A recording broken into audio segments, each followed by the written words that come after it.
Hey everyone, Vince here, Should Hello, we? guys. This is Eduardo. and this is the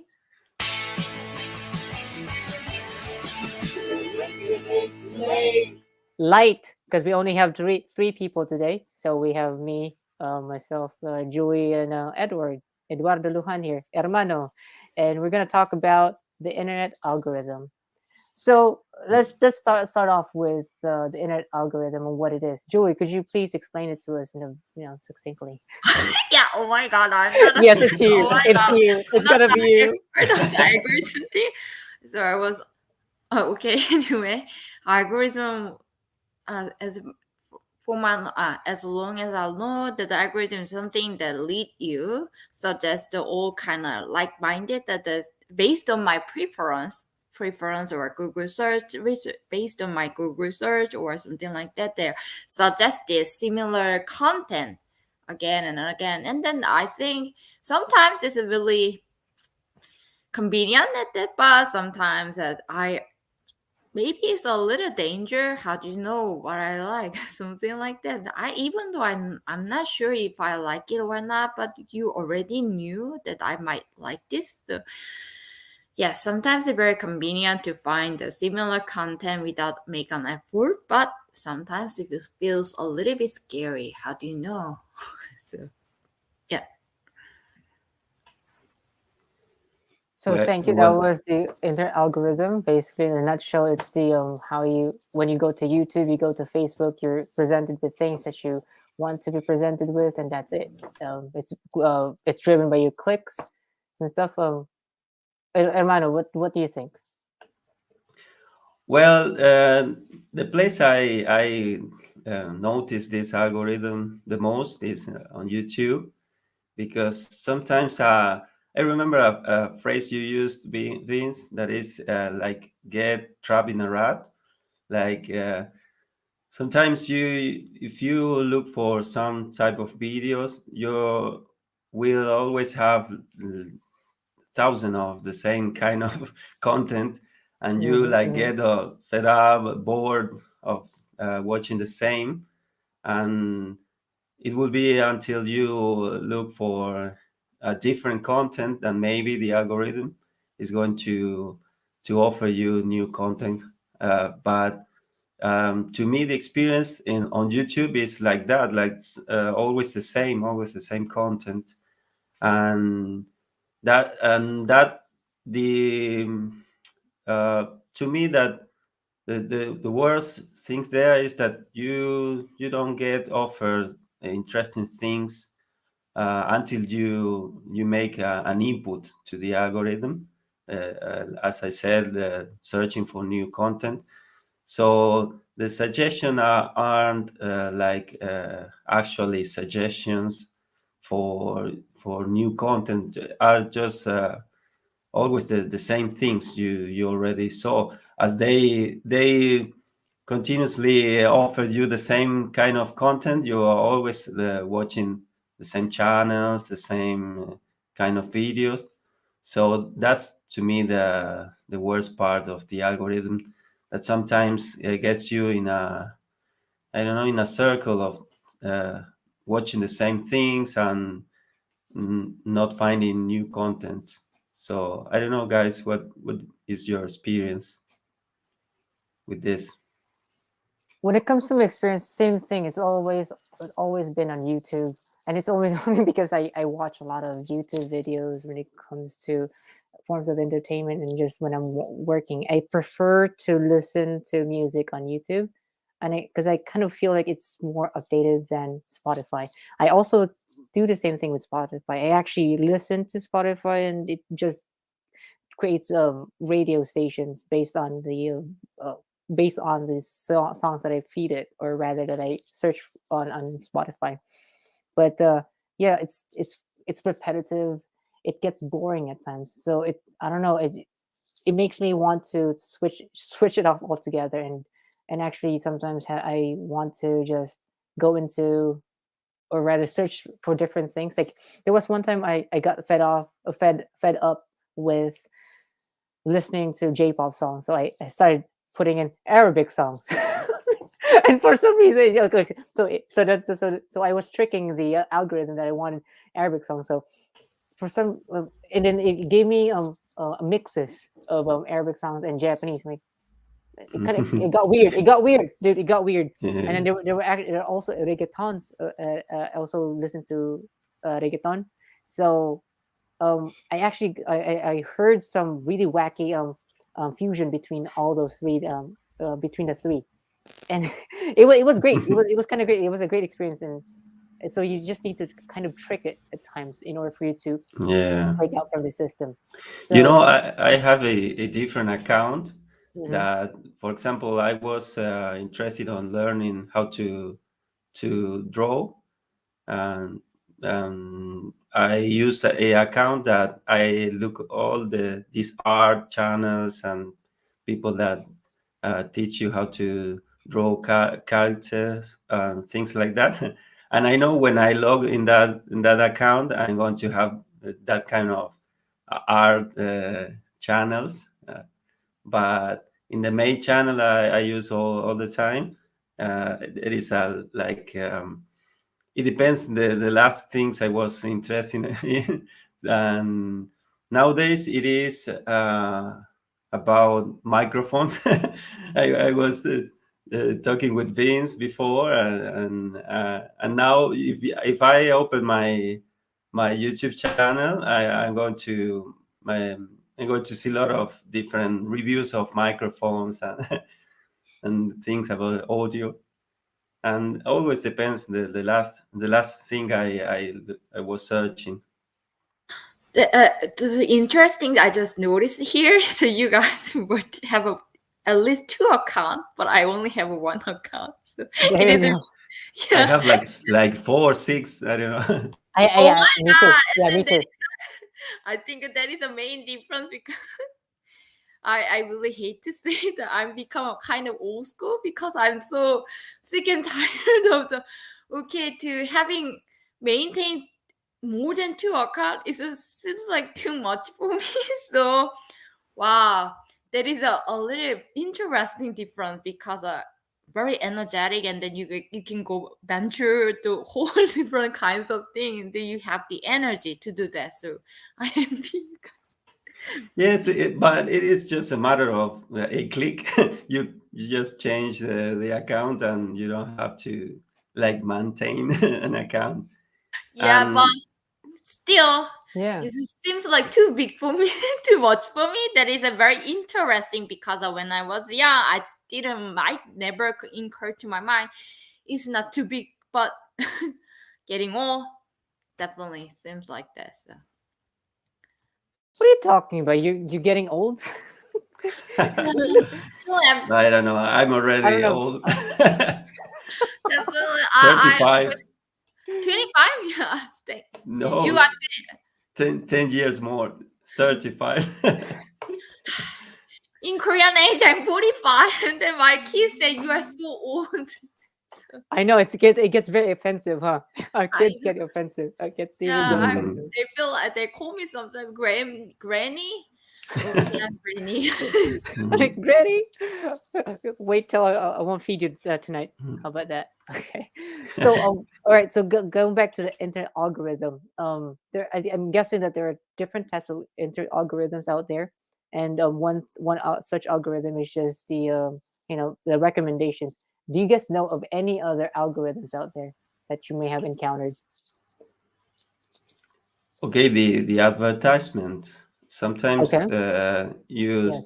you are talking with your family, a friend, someone in front of your computer, and maybe in half an hour later you're going to have a lot of advertisements about products. Like, I don't know, if I was talking to my, I don't know, my sister about the new phone, and the new uh, Galaxy, Samsung, I don't know. I know that maybe in half an hour I'm going to have a lot of advertisements about phones, new phones, offers of discounts, and I already experienced like something like that. That I don't know, guys, if you notice that sometimes you are talking about a product, or mentioned in a chat or somewhere, and later you have ton of advertisement For me, about that. it's actually it's not about me clicking or talking about it. I'm actually just thinking about something and it just pops up. I'm kidding. Uh, That's so intrusive, man. Oh what my was gosh. it? Imagine YouTube and Facebook, just reading your wavelengths through Yeah. your cell phones. It's this still creeps me out whenever I see my cell phone on the on here.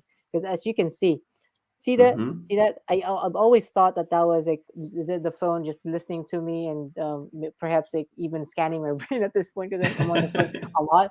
And so yeah, but seriously though, I do see those do see some advertisements that I've just was thinking of. Perhaps I was also kind of searching on them on my different devices, and they do pop up. But the thing is, I also have an ad blocker, so that is one of the ways that I am able to circumnavigate or get rid of the whole advertising algorithm. Just so that I don't have to deal with advertisements. So if anyone's watching this right now, if you want to not be in the internet algorithm, just do what we kind of do. Some of the things that I do is I have multiple accounts, and because I have multiple accounts, I then I'm able to parse through, or rather switch from one account to another, so that I'm fed a different algorithm. So that sort of thing is what I could tell you right now. Another thing is to just not even have yourself logged in to your accounts, and opening up an incognito window, so that whatever you type in, then you're just going to be able to uh, get rid of later on. Or if you're lazy, then you can still have you can still search for stuff on your account, but then later on go to your history. Actually, that's still a lot of work, but still, you know if you want to be safe, then do this. Go to your history, and delete those things. Delete those websites, or delete those searches, and they're not going to show up later on. Any other tips from you guys when it comes to breaking from the algorithm? For me, I'm very value the balance, the importance of balance. So instead of going for internet, go outside. Yeah, see that Sure. we have thumbs up from someone.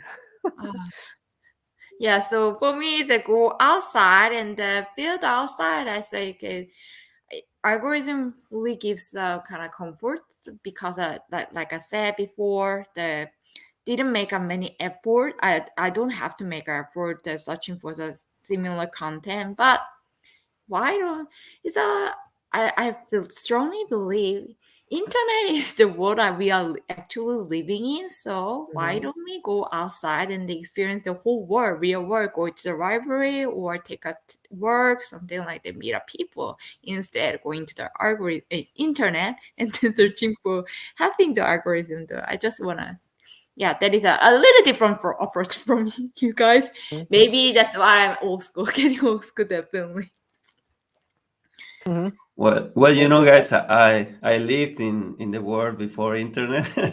I went to high school. Me too. Me too. Yeah, Yeah. I went to high school. We didn't have internet, cell phones. So, but it is really funny because nowadays I don't know how to live without my cell phone, internet, how to study without internet, Google, Wikipedia. But in the past, we had to go to the library and search for information, and it was really tough to make an essay for example. Ejemplo, I was about to say in Spanish.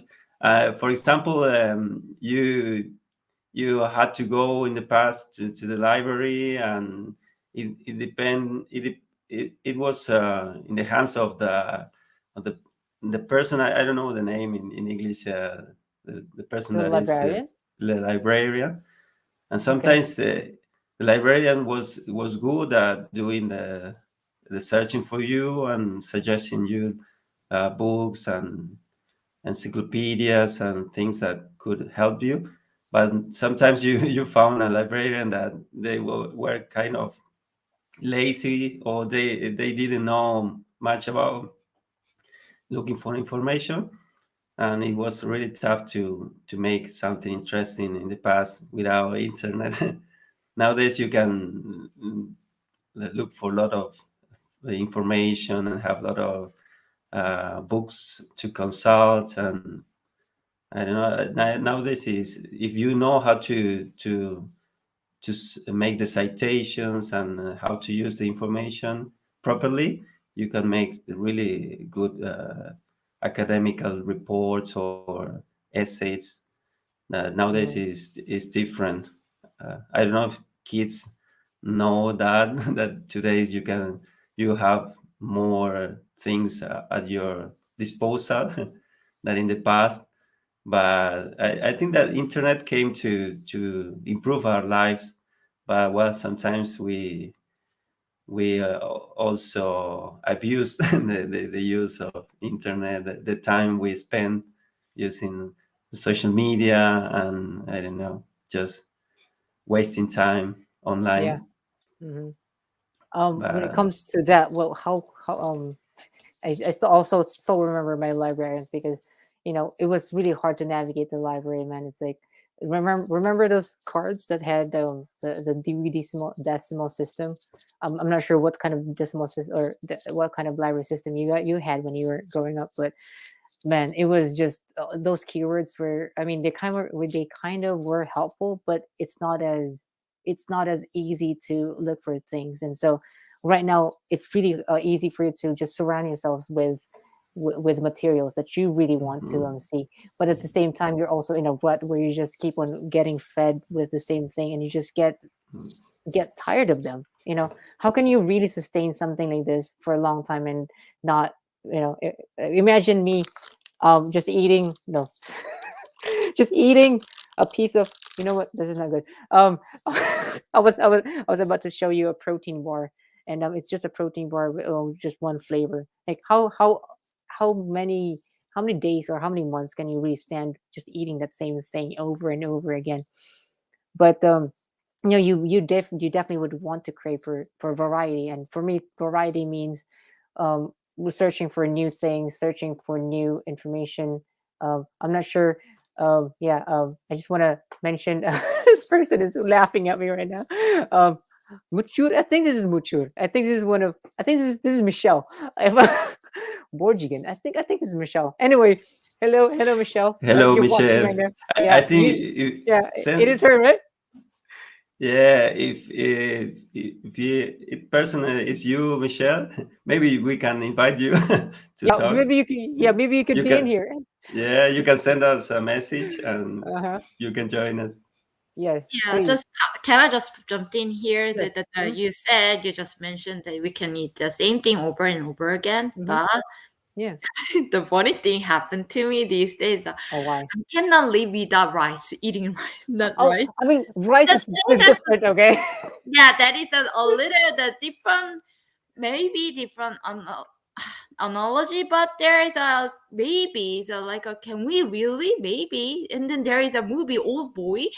Have you Oh, seen the oh boy, Korean yes. Oh movie? boy, And yeah. then Oh boy, he yes. ended up he in the movie he had to eat the black bean noodle the when he captured every day. So it was like, is it really hard? I don't know. It's really interesting because you just said we cannot eat everything same thing every day, but I crave for the same thing every day. So You crave for the same thing every day. Okay. You can. I mean, I do get stuck in a diet for a time. Like when I was in when I'm dieting. I mean, right now I'm kind of loose now, but still, there was a time when I would just eat broccoli for it. I think I was able to eat broccoli for an entire year with sardines. That was my freaking almost my diet. And there was also a time when I was in the ketogenic diet, and I would have to eat a lot of butter and fat sources basically, so that I could but by the way, it was very effective. I guess when you are in a bubble, sometimes if you're okay with the outcome, like in our cases, we want to just be uh, be what do you call that? What's the word now? We're trying to target a goal, and so doing it over and over again is something that you need to do. Like for example, if we want to have a better pronunciation in English, perhaps doing that same thing is going to help us. But in the case um, of the internet entertainment, I think it's different. Like you can't really you don't you're not entertained by the same things. I think like for a long time. Like it needs to have some. It can be the same thing, but overall, but it needs to have some sort of variety. So just a little bit of a tweak. So I don't know. Then why don't we? So there's some people said, and there we need a healthy internet diet. Why using the word diet in using when we're talking about the internet? So yeah, I just dropping the all kinds of the weird questions in here. So But sorry. guys, I heard about the problem with internet. That is that we always are seeking for variety. The thing that I don't know that make it addictive is that Hmm. we are all the time looking for something new. Hmm. That's the problem Yeah, with the internet. novel. Novelty Ho- all the time, new things. So that's the problem with that makes internet addictive because we know that there is a way that we can find new things all the time. In the past, you maybe had the possibility of buy an album and mhm. you just listen to that album like I don't Over and know over to again. Yeah. over and over Hmm. to until it got scratched. Uh, but nowadays, I have my Spotify account, and I'm all the time looking for new music. I have the that favorite list, Hmm. Hmm. and but I always add in new music to that list because I get bored easily with that list Yeah. of, and sometimes I find a list that I think that it is cool, or a song, and I listen to that song like 5 6 times, and then I forget. It start like dislike. I start disliking the song because I like listen it uh, mm, different lot of times. Sorry, I got distracted with the message. Message. You just Popping fixed up. it. Yeah. Oh, Michelle, come on, man. Yeah, Come on, Michelle. Michelle. Anyway, yeah. Oh But yeah. continue. Yes, you Yes, keep on it adding stuff into your playlist. yes, and it is novelty, new things that makes internet addictive. So I think that that's the problem nowadays. We need that instant satisfaction, Gratification. gratification. Yeah, I was kind of Satisfaction. I was kind of doubting because it's the same in Spanish, and I It's the same word. nowadays I'm trying to I know try to not make things that are in Spanish to English Okay. and to mix. We can. English is also our language now. We can create stuff Yeah. with it. Okay, so it's okay. It's okay. Just keep Okay. on going. But yeah, there So was a that's song. it. Instant gratification is a Mhm. problem nowadays. Yes. The internet definitely is full of a lot of surprises now. I mean, here's a song that I really like. It's by Bo Burnham. It's called "Welcome to the Internet." I'm just gonna read some of its lyrics. So it says, "Welcome to the internet. Have a look around. Anything a brain of yours can think of can be found. We've got mountains of content, some better, some worse. If none of it's an interest to you, you'd be the first. Welcome to the internet. Come and take a seat. Would you like to see the news or any famous women's feet? There's no need to panic. This isn't a test. Just nod or shake your head and we'll do the rest. So if you listen to the lyrics, it's really like you know, the internet is so it's so full of information that is just, if you are not in a bubble at times, you get lost because there's just a ton of information out there, and to be able to filter it, it's kind of needed at times. But the thing is, here's the thing: if you are too narrowed down with an algorithm, then you'd start just hearing the same thing. But if you are also not within the algorithm, then you'd be able to just go in different ways and just waste your time and effort and finding something that you really want.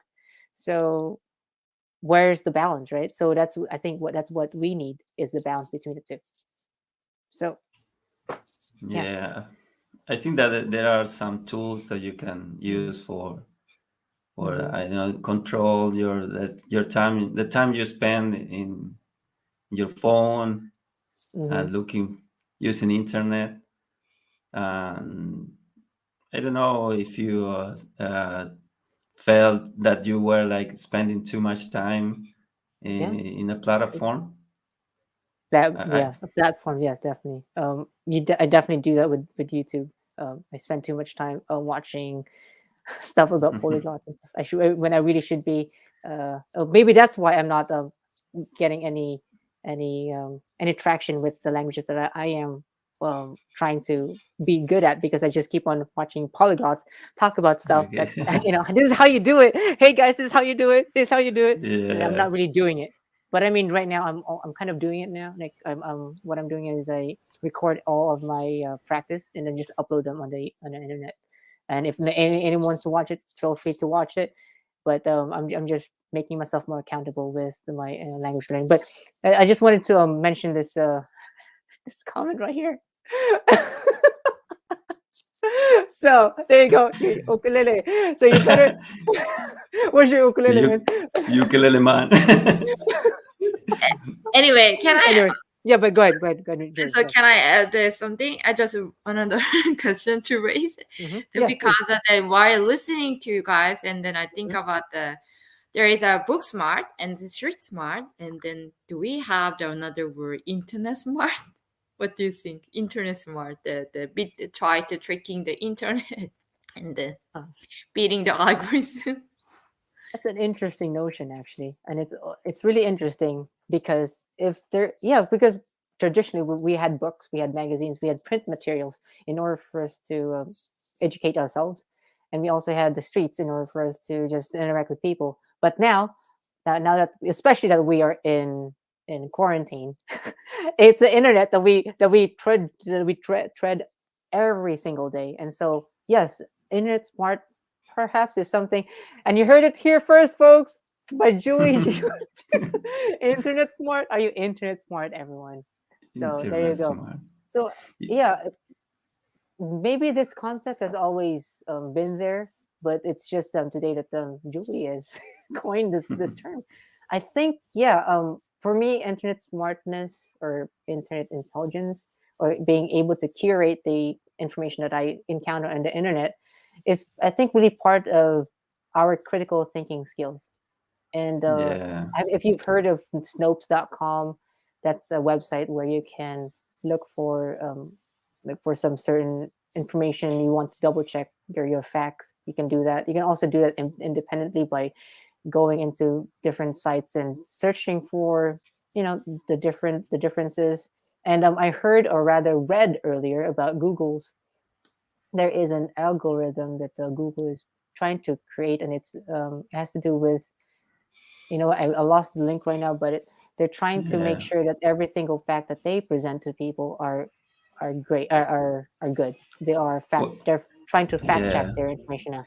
So You if you you see. know you know Mhm, when there is a fake news campaign, you know mhm, that it is successful when your mom or your or your niece or your uncle share it on Facebook, because the all people always are sharing this kind of fake news, and they believe mhm. everything that they Yeah, read on the internet. But right. the younger generation, you know that this kind of articles and or these headlines that are really, I don't know, uh, unbelievable and kind of crazy, you know, that it can be a a fake news. And sometimes you for curiosity, enter, click the link, and you see that it's like really fake, because maybe the article is like a single paragraph, short paragraph, and then lots of advertisement and links for other sites. Mm-hmm. So, but it is really funny when you see your mother sharing, like, you know, the AIDS cure is already prepared, and something like that is already discovered, and you know that those things are fake. Would just reading the headline, and Mm-hmm. but they just share this information. Yeah, it's our parents are really susceptible to these, and it's our jobs as the internet immigrants, because sorry, there's such a thing as digital natives and digital immigrants as well. Yeah, I could say that I am a digital immigrant because I still remember a time when the internet was not even a thing. So like you yeah, guys, I guess we all are yeah, we are part of that digital immigrant population, and so yeah, we know that we need to be careful with what we read. So it's our duty to protect our senior citizens or people who are who just believe everything that they hear or see on the internet. And yeah, so let's actually kind of wrap it up with our thoughts about once again with what we think is how do we break from the algorithm if we don't want to be inside the algorithm. So I already mentioned that try to erase your internet history. Not your internet history. Your viewing history on YouTube, perhaps on Spotify. I'm not sure how to do it in Spotify, so I can't really give anything about that.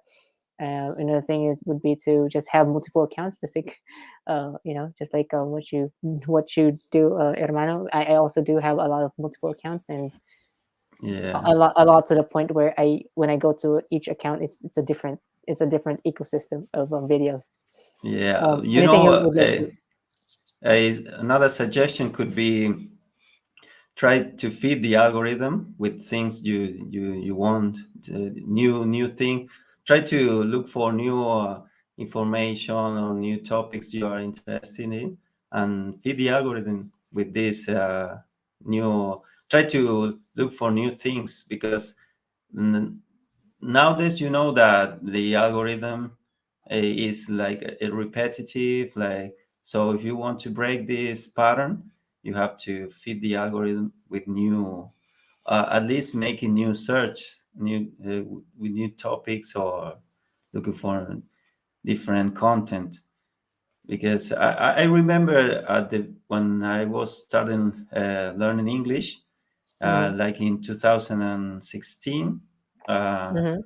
I was looking for grammar exercises, and it was until a time I remember that I was kind of upper intermediate, or Mm-hmm. already using the language, and I still got a lot of exercise, grammar exercise video talking about English grammar, and I was like fed up Mm-hmm. with this content. I didn't know how to not to get this suggestion anymore. Mm-hmm. So I think that it stopped when I I stopped clicking, because sometimes there was one that sounds interesting, and I clicked and saw that video, and it's still um, the content was like I was like like accepting this the kind of content because of watching one video. Mm-hmm. And so, but yes, you have to feed the algorithm with new, Something. yeah, something different.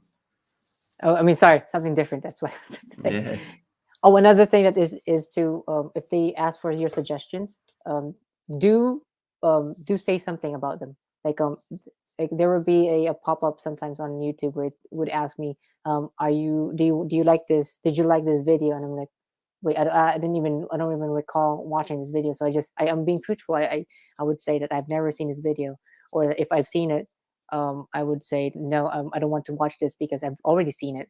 So that sort of thing would also feed the algorithm that some information about yourself, and that you don't want to be presented with that information later on. What about you, Julie? For me, I think as you guys already gave a lot of good idea there about how to be that aggressive. So for me, it's a like I said before, venture outside and then find a new interesting thing, and then go to the search, put the search, put then find that interesting from outside the real world, and then put that into the search box, and then algorithm may be confused. Who are you? So that is my strategy to beat the algorithm, maybe. So and I think I strongly believe that we are living in the real world too. So we have to balance the virtual world and the real world. And then I think we have to find the coexist online and then physical offline. So that's what I'm thinking. So that's what you're thinking. All right. So those are great tips and top. This was a great topic, and we are at 36 minutes. And if, by the way, everyone, we are planning to do another episode soon, perhaps even right after this, because we want to talk about. I think education was it that we wanted to talk about, which was a rehash of one of our past topics. But because we have two more people here, we'd like to revisit it and talk more about it. So stay tuned for that. A second link, and be sure to like, share, and subscribe. I feel I sound like a pretty like, share, and subscribe, everyone, please, please. Okay. All right. So Please. we're going to terminate the broadcast now in 3, 2, 1. So before we go, though, I'd like to say this was Vince. This was Eduardo. Julie. Go ahead. And this was the